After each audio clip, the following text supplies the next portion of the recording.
इसका जो इस वर्ष अपना यह बैठक थी, क्योंकि 3 वर्ष के बाद यह बैठक अपनी नागपुर में रहती है, जिसमें नूतन हमारे जो सर कार्यवाह हैं उनका निर्वाचन होता है। परंतु हम सबको ज्ञात है कि इस कोविड महामारी के कारण और जिस प्रकार से नागपुर में कोरोना केसेस की संख्या बढ़ रही थी, तो इसका स्थान इस पर जो है अपने कर्नाटक के बेंगलुरु में जो है वो निश्चित हुआ। 19-20 मार्च को यह कर्नाटक बेंगलुरु में यह अपनी बैठक संपन्न हुई। सामान्यतः पूरे देश से इसके अंदर लगभग 1500 से ज़्यादा प्रतिनिधि जो है वो सम्मिलित रहते हैं, परंतु इस कोविड के कालखंड के कारण इस संख्या को भी जो है सीमित कर दिया गया था और कम करके ये 532 संख्या उसमें ऐसा अपेक्षित थी पहुंचनी, और 488 के करीब जो है संख्या इस अपनी बैठक में उपस्थित रही। इस बैठक में अपने पूजनीय सरसंघ चालक डॉक्टर मोहन राव जी भागवत और समस्त अखिल भारतीय जो अधिकारी हैं वो उपस्थित रहे। अपनी इस बैठक में वर्तमान के ऊपर की जो परिस्थितियां हैं उनके ऊपर विस्तृत जो है चर्चा हुई,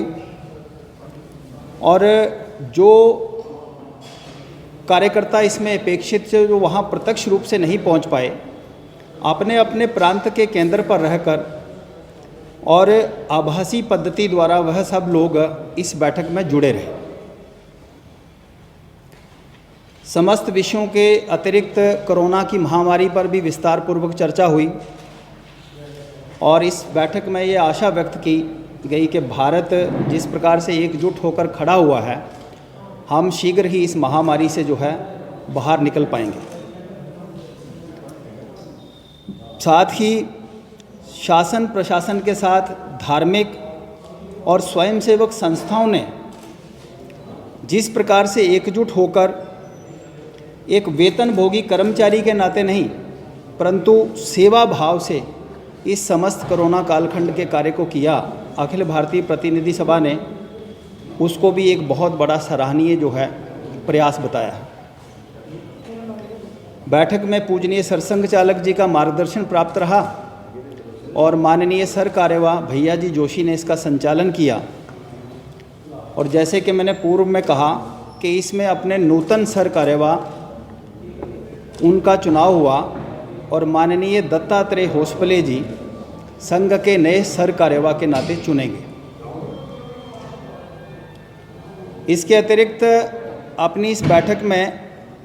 पूजनीय सरसंघ चालक जी का प्रवास और संघ की जो गतिविधियां हैं, संघ का जो कार्य है,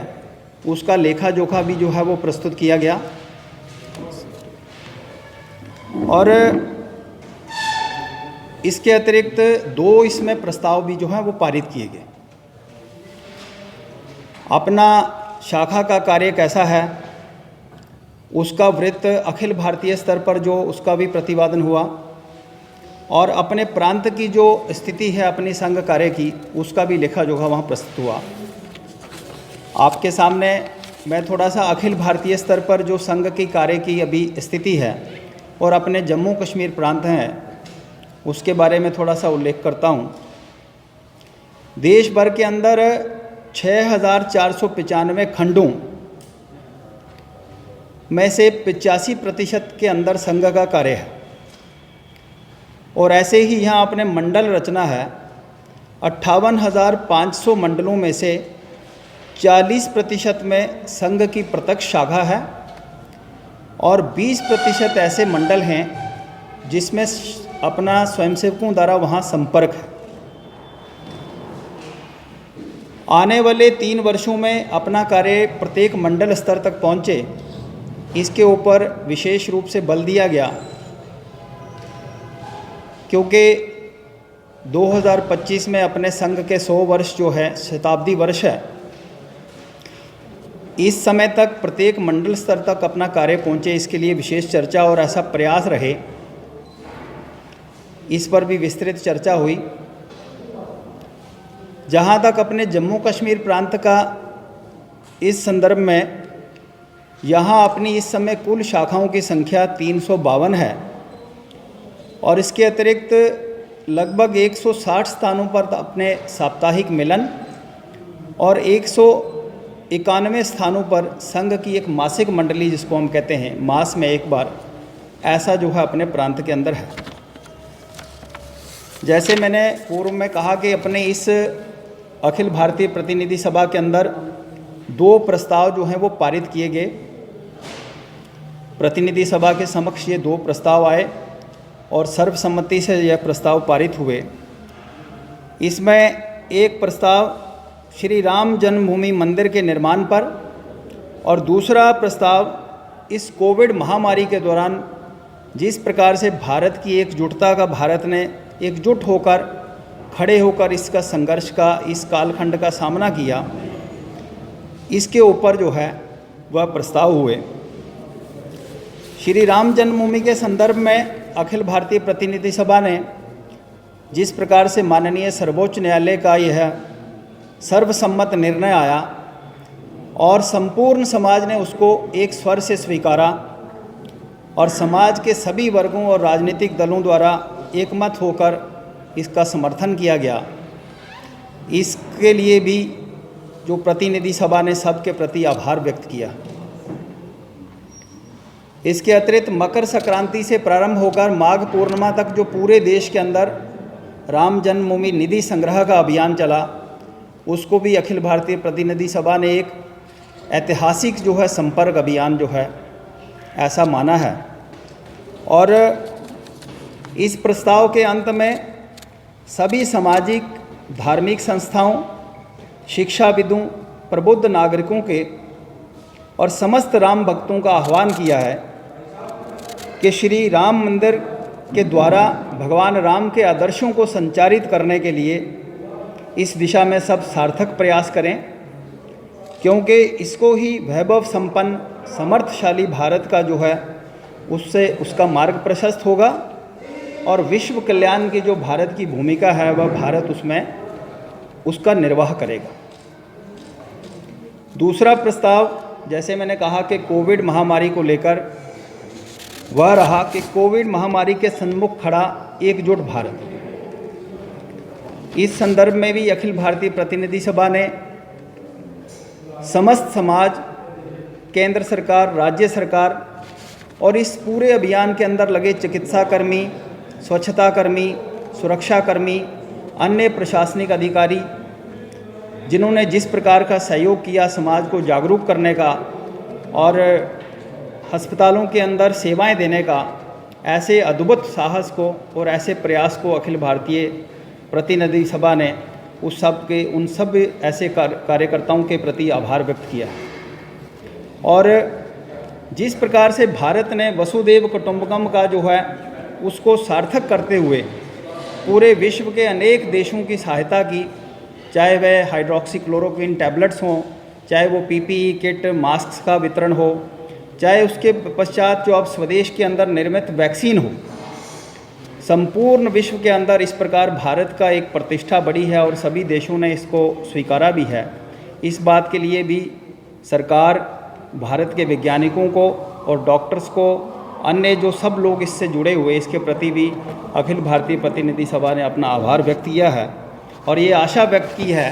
कि हम सबको, क्योंकि अभी ये महामारी समाप्त नहीं हुई है, हम सबको सचेत रहना है और संपूर्ण समाज को और स्वयंसेवकों को भी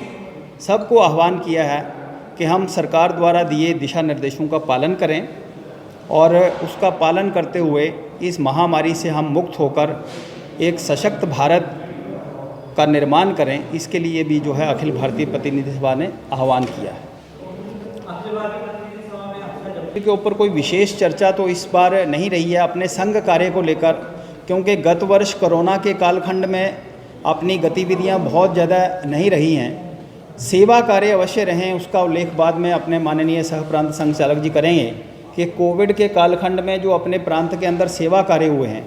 और श्री राम जन्मभूमि निधि संग्रह के रूप में भी कुछ जो कार्य हुआ है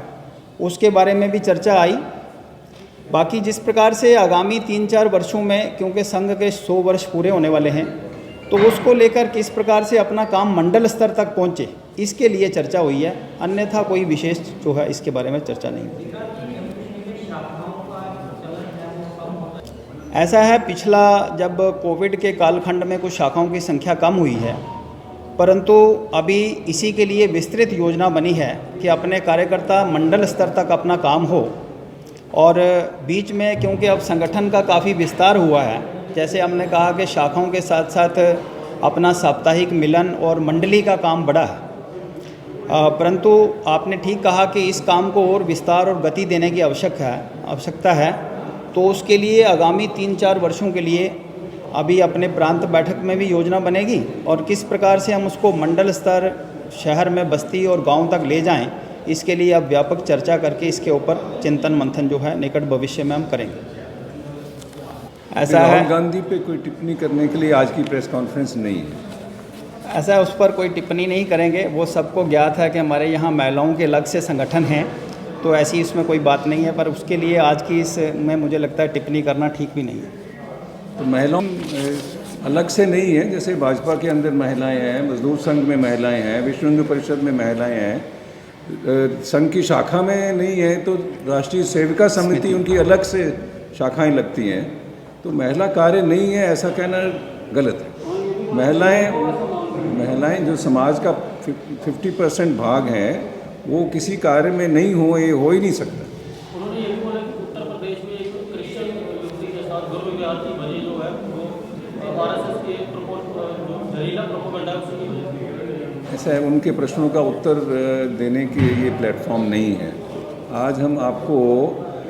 जो अखिल भारतीय प्रतिनिधि सभा की बैठक हुई है उसकी कार्रवाई से अवगत करवा रहे हैं, ठीक है, उस पर केंद्रित रखिए। आज का जो प्रेस वार्ता है वो प्रतिनिधि सभा की जो कार्रवाई हुई है उससे आपको अवगत कराने के लिए बुला रहे हैं।